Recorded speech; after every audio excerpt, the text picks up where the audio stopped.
Good morning student. मैं संतोष पिलानिया, सहायक आचार्य SN girls BEd college Nawalgarh.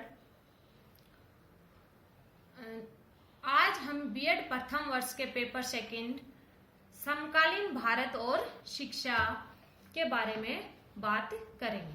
समकालीन भारत और शिक्षा में हमने विभिन्न आयोगों के बारे में पढ़ा था और अब आगे हम जो आयोग हमारे छूट रहे थे या बिना पढ़े रह गए थे उनके बारे में चर्चा करेंगे।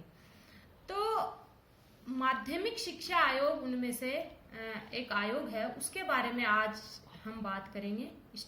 उस टॉपिक पे आज हम बात करने जा रहे हैं कि माध्यमिक शिक्षा आयोग के गठन की बात क्यों की गई या इसकी आवश्यकता महसूस क्यों की गई।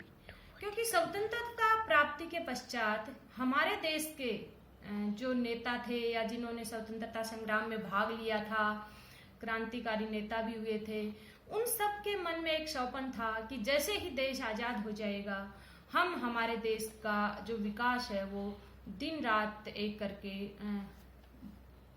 अच्छी प्रगति पे हम अपने देश को लेके जाएंगे और अपने देश का विकास है वो अच्छे से कर पाएंगे। तो ये स्वप्न उनके मन में था, उन्होंने ये स्वप्न सजोए थे। अब उनको साकार करने का समय आ गया था क्योंकि आजाद भारत के सामने बहुत सारी समस्याएं थी और उन समस्याओं में ही एक जो मुख्य समस्या थी वो थी शिक्षा से संबंधित, कि देश में जो अशिक्षा है उसको कैसे दूर किया जाए, बच्चों को ज्यादा से ज्यादा विद्यालयों से कैसे जोड़ा जाए।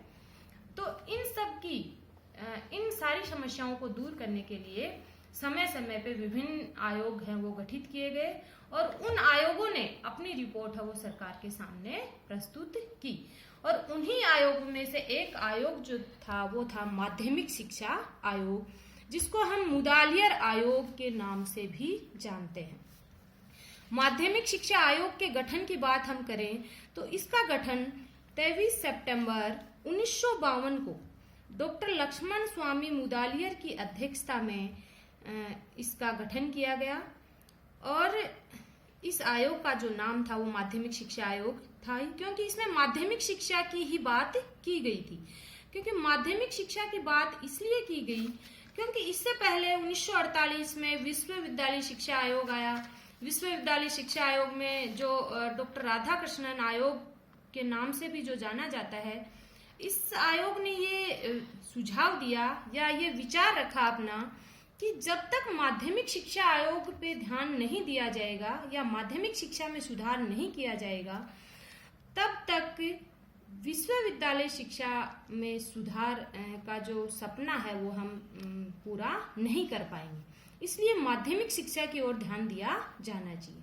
तो माध्यमिक शिक्षा की ओर ध्यान देने की बात को लेके बोर्ड, जो केंद्रीय शिक्षा सलाहकार बोर्ड था, उन्होंने इस बात को सुना, माना और जो तत्कालीन जो शिक्षा मंत्री थे मौलाना अबुल कलाम आजाद, उन्होंने भी इस प्रस्ताव को स्वीकार किया और उन्होंने माध्यमिक शिक्षा आयोग के गठन का जो कार्य है वो प्रारंभ किया। तो इसका गठन कब किया गया ये ध्यान देने की बात है। 23 सितंबर 1952 को अध्यक्ष कौन रहे? डॉक्टर लक्ष्मण स्वामी मुदालियर। डॉक्टर लक्ष्मण स्वामी मुदालियर इसके अध्यक्ष थे, जो मद्रास विश्वविद्यालय के उप कुलपति थे। उनको इस आयोग का अध्यक्ष वो नियुक्त किया गया।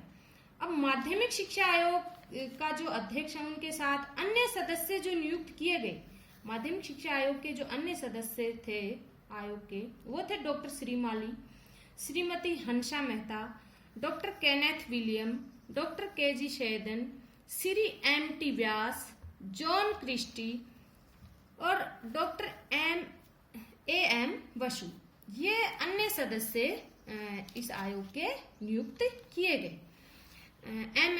एम बसु है वो सचिव थे आयोग के और ये इन सारे सदस्यों को मिलकर आयोग के लिए कुछ सुझाव, कुछ कार्य और क्या समस्या है उन पर काम करना था।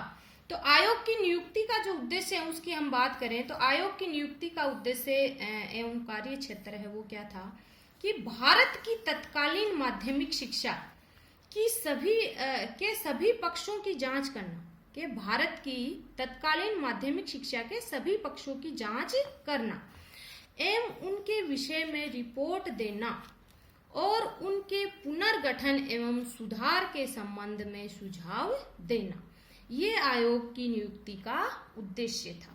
इसको नियुक्त करने का यही एक उद्देश्य था कि भारत की तत्कालीन माध्यमिक शिक्षा के सभी पक्षों की जांच की जाए और उनके विषयों में रिपोर्ट दी जाए और उनके पुनर्गठन एवं सुधार के संबंध में सुझाव पेश किए जाएं।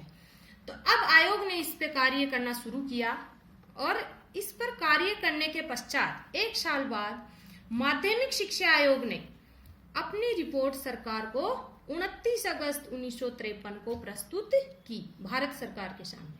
तो भारत सरकार के सामने इन्होंने 15 अध्याय एवं 244 पृष्ठ का एक विस्तृत जो रिपोर्ट है वो बनाकर भारत सरकार के समक्ष वो प्रस्तुत कर दी कि शिक्षा के ऊपर ये कार्य किए जाने चाहिए, कहाँ कमी है, कहाँ हमें सुधार करना है, कौन कौन से विषय जोड़ने हैं, कौन कौन सी भाषाएं जोड़नी है और क्या क्या समस्याएं हमारे जो शिक्षा देने से संबंधित जो समस्याएं हैं वो आ रही हैं, उनको किस तरह से दूर किया जाना है, ये सारी विस्तृत रिपोर्ट है वो भारत सरकार के सामने आयोग के सदस्यों ने प्रस्तुत की और उसको कितना लागू किया गया और कितना उस पर कार्य हुआ इसके बारे में और माध्यमिक शिक्षा के जो उद्देश्य निर्धारण हेतु जो सुझाव थे उनके बारे में हम अगले वीडियो में बात करेंगे।